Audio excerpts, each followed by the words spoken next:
Salut à tous, c'est Antoine. Et aujourd'hui on se retrouve pour un petit unboxing. Donc voilà, là on a un cube plutôt récent, le Rubik's Connected, donc le dernier cube connecté de la marque Rubik's en partenariat avec GoCube. Donc on va pouvoir voir ce que ça donne, est-ce que ça vaut le coup, et à peu près tout ce que l'application nous permet de faire. Et de l'autre côté on a un Valk 3M, donc un cube qui est sorti depuis un petit bout de temps, mais vu que j'avais que la version non magnétique et sticker du cube, et que ce cube me plaît énormément, je me suis dit que j'allais en prendre un. C'est parti. Donc on commence avec le Valk 3M, donc comme je vous l'ai dit, j'ai possède déjà un Valk. Donc un Valk qui commence à être âgé, qui a fait son temps. Et du coup je m'étais dit que vu que j'adore ce cube, j'allais en prendre un. Donc on va regarder tout de suite ce que ça donne. Donc ça m'a l'air d'être le même packaging qu'à l'époque. Ok pour le cube. Une petite notice. Box. Ok, je vous montre tout ça. Donc j'ai oublié de préciser, tous les cubes ont été... Enfin, ce cube là a été commandé sur le site A2Cube, un site français, donc c'est dans le sud de la France. Je vous mettrai tous les liens dans la description, vous pourrez tout retrouver. Et pour ce qui est du GoCube, enfin le cube connecté, je l'ai eu pas sur le site du GoCube, donc il vient directement des États-Unis et je vous mettrai aussi le lien en description.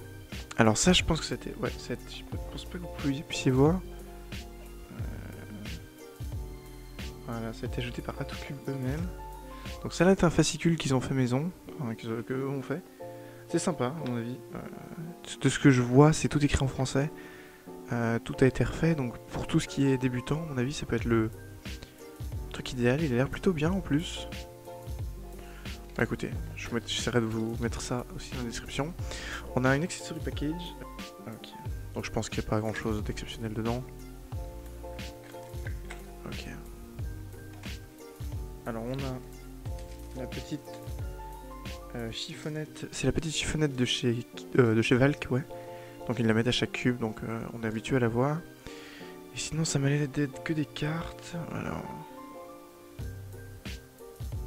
Ouais, ce sont que des cartes... Une espèce de petites cartes très qualitatives d'ailleurs, en plastique. Pour trouver quelques photos du cube, voilà, bon. Pas grand chose de très intéressant à vrai dire, voilà. Avec des petits QR codes pour les solutions des cubes. Ainsi que des petits textes, ouais, pas grand chose d'intéressant à vrai dire. Pour le cube... Alors, pour savoir quelque chose, il est ultra lubé. Donc quelques petits termes.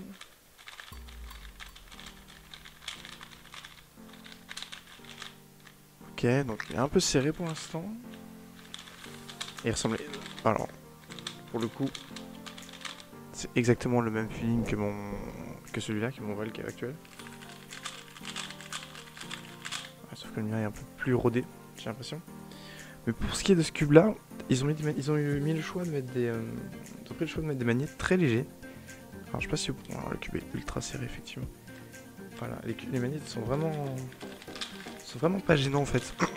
Et je pense que c'est un atout parce que récemment j'ai eu à utiliser un bon nombre de cubes avec des magnettes ultra puissants. Et pour le coup c'était vraiment pas mon truc. C'est pour ça que j'utilisais le Moyo Wailong WRM 2020 en tant que main. Donc il a pas des éléments... Ouais, les éléments du Wailong sont même moins puissants que les éléments du Valk. Et pour ce qui est du Valk du coup... Bon, je sais que c'est un cube un peu ancien, donc on va peut-être pas trop s'attarder dessus. Donc voilà, pas trop surpris, c'est un peu ce à quoi je m'attendais, j'avais déjà un Valk en plus. Donc voilà. Je pense que ce qui nous intéresse le plus par contre c'est le Rubik's Connected et on va passer à ça tout de suite. Pour ce qui est du Rubik's Connected, alors on a un packaging assez élégant de la part de Rubik's. Donc voilà, Power Pure Device, donc c'est un cube connecté qui marche avec vos smartphones, que ce soit Android ou iOS, donc vous voyez ça n'a pas d'importance. Vous pouvez le connecter en Bluetooth. Et à l'aide d'une application que je vous montrerai juste après, vous pouvez faire des... Alors, il y a une application qui peut vous apprendre à faire des solves, vous pouvez aussi faire des timers, vous pouvez faire des espèces de compétitions et challenges à travers le monde avec d'autres cubeurs. Donc je vous montre tout ça après. Pour ce qui est du packaging, pour l'instant... Ouais... C'est plutôt propre. Voilà, donc, Académie. Apprenez vos premiers moves au cube, donc des guides interactifs pour apprendre à résoudre le cube étape par étape. Le mode battle, c'est ce qui m'intéresse le plus personnellement vu que j'ai déjà résolu un cube. C'est permet de faire des VS en fonction de votre niveau à travers le monde. Un mode improve et un mode play. Ok, donc ça. Tout le packaging plutôt clean. Ces petites fenêtres. Donc je vous sors tout ça et je vous montre tout ça tout de suite. une fois le tout sorti, on n'a pas grand chose dans la boîte pour une fois, c'est assez étonnant. On a ce petit manuel de Rubik's, qui est plutôt un guide d'information, donc j'ai un peu regardé en off. Il n'y a pas grand chose dedans, je vous montre vite fait, pour que vous puissiez voir. Voilà, donc en gros c'est un peu les histoires de garantie, tout ça. Qu'est-ce qui fait que votre cube reste sous garantie ou non. Voilà, avec le site internet, quelques informations, donc ça ne nous intéresse pas forcément. On a un chargeur, donc alors je vais vous montrer comment ça fonctionne. Bon, une longueur plutôt... Pour le coup, c'est pas un chargeur qui est assez très radin de ce qu'on a pu voir récemment. Donc j'ai regardé, le cube se charge ici. Donc vous avez un système de pin, donc je sais pas si vous pouvez voir avec le chargeur. Et vous le mettez ici, c'est enclenché, peu importe le sens. Et vous pouvez le charger. Donc de ce que j'ai lu sur le site, ils mettent 2 heures de charge pour le cube. Mais du coup, je peux le regarder avec 2-3 autres personnes qui l'ont. Et avec des tests de mon côté, on est plus sur du 40 minutes pour charger le cube. Voilà, donc c'est plutôt honnête, on va dire. Donc pour le cube, comme je l'ai dit plus tôt, c'est un cube officiel de la marque Rubik's, partenariat avec la marque GoCube. Donc c'était tout nouveau, donc celui-là est le plus récent. GoCube avait déjà un cube que je vous montrerai en image par-dessus. Et celui-là, c'est vraiment celui qui ressemble le plus à un cube, donc celui qui m'a attiré le plus personnellement. Donc on va faire le premier turn.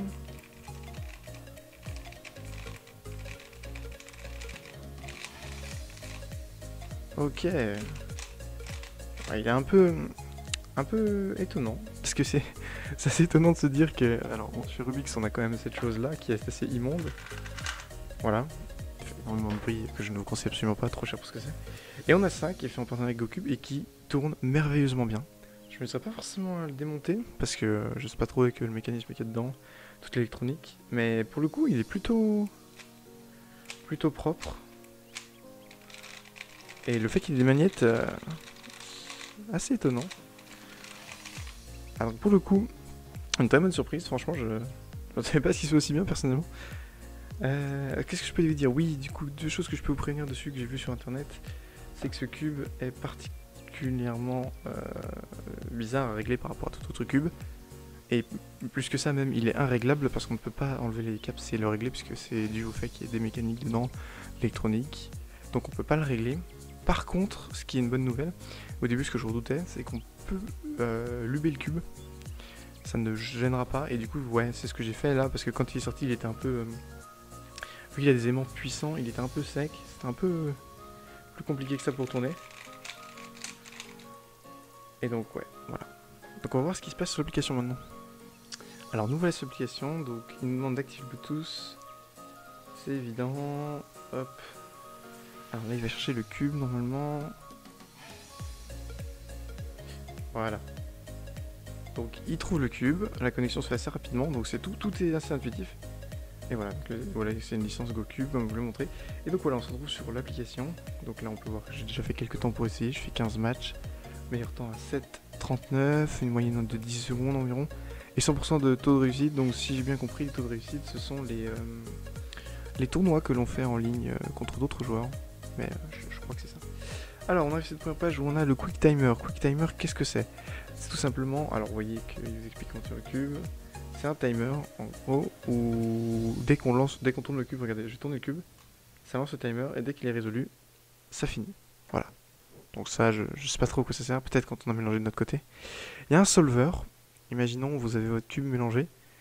Bon, je vais essayer de mélanger, je vais faire 2-3 mouvements. Hop. Solver. Vous avez votre cube mélangé. Il va vous donner la réponse, donc R, U, U', U'. Voilà. Ça permet de... Si jamais vous avez un cube démonté, ça permet de vous donner la solution la plus courte en termes de mouvement pour retrouver des stats. Donc là, c'est un peu ce que vous faites au niveau des jeux. Je sais pas si je peux un peu plus près. Donc voilà. Et maintenant, ce qui nous intéresse le plus... Alors maintenant, ce qui nous intéresse le plus, c'est tous les modes. Donc on a le mode solo, le mode pro-cubeur, le mode brouillage, le mode challenge et le mode Rescramble. Rescramble, je ne sais pas du tout. Challenge Rescramble, j'y ai pas touché. Alors pour le mode brouillage, c'est simple. Vous allez lancer. Il va vous demander de mélanger votre cube. Donc là, vous avez plusieurs difficultés en fonction de votre niveau. C'est débutant. C'est des matchs en ligne, hein, contre une autre personne en temps réel. Donc le mode débutant, la difficulté moyen, difficulté difficile, difficulté expert. Vous avez super expert et voilà, on a à peu près tout. Et en gros, ce mode, comme j'expliquais, c'est un mode où en fait, vous allez mélanger votre cube. Et le but c'est que l'application va vous donner un scramble, enfin des mouvements à faire, et ces mouvements vont vous permettre de résoudre le cube. Et le but c'est que vous lisiez plus vite le mouvement et que vous les appliquiez le plus vite pour résoudre votre cube. Je sais pas si j'ai été clair, mais en gros le but c'est de refaire son cube grâce à l'algo qui montre à l'écran le plus vite possible par rapport à une autre personne. Vous avez solo. Solo c'est tout simplement, alors je peux vous montrer, regardez, vous avez des mouvements à faire à l'écran, regarde si je l'ai fait, il reconnaît, alors je vais essayer de montrer.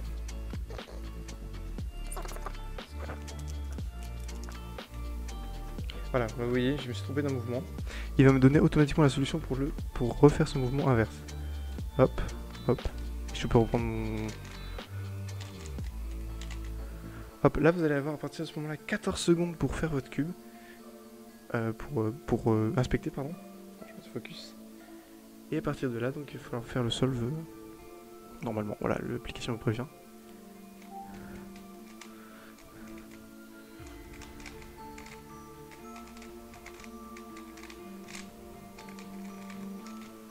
Et dès que vous allez en finir votre cube, hop, le timer va s'arrêter tout de suite. Donc voilà, là on est sur un petit 11,86. Bon, c'est pas excellent, mais bon, c'est pour vous montrer. Et enfin, le dernier mode, donc celui que je trouve le plus intéressant personnellement, c'est le mode Pro Match. Donc Pro Match, c'est exactement ce que je viens de faire, sauf que vous êtes en face d'une personne et le but c'est d'être le premier à terminer le cube. Donc toujours avec les mêmes difficultés, et même un mode match rapide, vous voyez, pour pouvoir s'entraîner sans trop jouer au classement. Donc évidemment, qui dit match compétitif, dit un classement. Donc voilà, vous pouvez voir que là il y a le classement en solo, 71ème, le classement en multi, pardon, le classement en solo, je suis 59ème, voilà. Sinon, j'en profite pour parler de l'événement Red Bull qu'il y avait eu en partenariat. Donc pendant le confinement, du coup, vu que personne ne pouvait aller en compétition, ils avaient fait un partenariat avec Red Bull.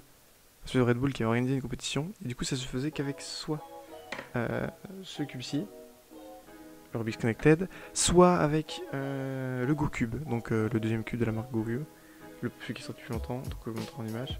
Et voilà, donc là c'est passé d'événements, on peut voir les winners, Chris Mills, Ben Baron, Bill Wang, Michel Palaskovic, tout ça, voilà. Et c'était un petit tournoi qui avait eu en ligne, c'était fort sympa et j'ai trouvé une initiative intéressante. Malheureusement j'ai pas pu me procurer le cube avant l'event, donc j'ai pas pu y participer. Mais voilà, donc j'espère que j'ai réussi à bien vous présenter ces deux petits cubes. Donc il y en a un, le Val, qui est assez connu sur internet. Je pense que la plupart des gens ici le connaissent ou en ont entendu parler, ou plus ou moins vu de loin. Le Rubik's Connected, il est sorti quelques mois, mais je suis pas sûr qu'on puisse l'avoir depuis longtemps. Voilà, donc il est encore en réduction sur le site GoCube, je vous mets tous les liens en description. Franchement, je l'ai utilisé un peu en off, c'est vraiment super intéressant et en fait c'est un peu motivant même de pouvoir jouer contre d'autres personnes, de pouvoir rivaliser un peu. On tombe sur des grosses têtes, il y a des gens comme Max Park, Xemdex qui utilisent l'application. Donc je pense que vraiment beaucoup de gens qui l'utilisent, j'ai vu Juliette Sébastien en France qui l'utilise. Voilà, donc ça permet de un peu se mesurer à tout le monde, de pouvoir voir où on en est par exemple par rapport aux autres. Et je vous ai pas parlé aussi, il y a tout un mode statistique, c'est-à-dire que par exemple l'application va reconnaître votre votre méthode que vous utilisez. Par exemple, moi j'utilise la CFOP, la méthode Friedrich, et il va me dire par chaque étape combien de temps j'ai pris. Imaginons pour la croix j'ai pris 1 seconde, il va me dire vous avez pris 1 seconde 20, et il va me donner le temps de ma première paire, de ma deuxième paire, troisième paire, quatrième paire, OLL, PLL, et du coup on a des statistiques, on peut voir là où on pêche le plus, ce qu'on arrive à mieux le faire, et en vrai personnellement moi je me suis rendu compte que mon dernier étage c'était quelque chose qui était problématique, et donc je vais pouvoir travailler un peu dessus, maintenant que je sais que c'est vraiment ça qui pose problème. Donc voilà, je pense que c'est un peu cher comme cube. Après, si vous êtes habitué à GAN, ça reste pas cher évidemment. Mais si vous voulez une bonne expérience, en temps de confinement en plus, on peut pas trop sortir, les compétitions sont pas là. Ça remplace pas une compétition, ça remplacera jamais l'ambiance, mais le fait de pouvoir jouer avec d'autres personnes, vous pouvez même faire des matchs amicaux avec des amis si quelqu'un d'autre a le cube. Voilà, moi je trouve ça plutôt une bonne idée, une bonne initiative de la part de Rubik's, surtout pour un cube d'une aussi bonne qualité. Donc je ne peux que vous encourager à l'acheter, voilà. Donc sur ce, c'est tout pour cette vidéo, j'espère qu'elle vous a plu, j'espère qu'elle aura été intéressante, que vous aurez peut-être été convaincu d'acheter Rubik's Connected. Donc pour le Valk, c'était plutôt personnellement pour retrain un peu, parce que j'ai un peu de mal en ce moment avec le 3x3. Mais voilà. Sur ce, je vous souhaite une bonne journée et merci de regarder la vidéo. Ciao.